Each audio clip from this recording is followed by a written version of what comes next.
की तरफ अच्छा, चले आते ये एग्जैक्टली जदूद साहब अगला सवाल, बिल्कुल आपने मेरा जहन पढ़ लिया। मैं अगला सवाल एग्जैक्टली आपसे यही करने वाली थी कि डीलिमिटेशन की कोई आईनी कानूनी यहाँ पे बहुत अशद ज़रूरत थी जो इसको जो है एकदम से बीच में लाया गया मंजर के?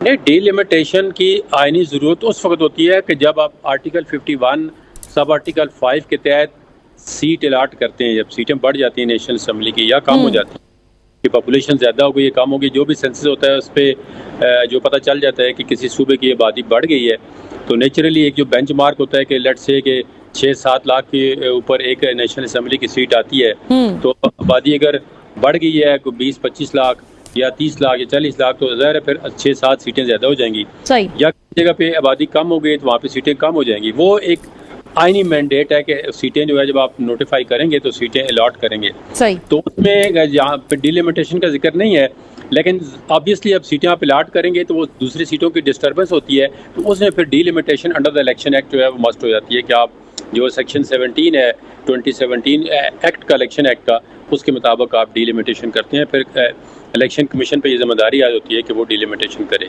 बिल्कुल। और अभी जरूरत थी जो मौजूदा सूरत हाल है इसमें तो सीटें अलाट ही नहीं कि इन्होंने पता नहीं खुद ही कह दिया जी कि हम सीटें नहीं अलाट करते। भाई सीटें नहीं अलाट करते तो फिर CCI की क्या ज़रूरत थी कि आप सेंसस नोटिफाई कर रहे थे। ये मेरे ख्याल में इलेक्शन को डिले करने के लिए ये सारा प्रोसेस जो है वो किया गया है।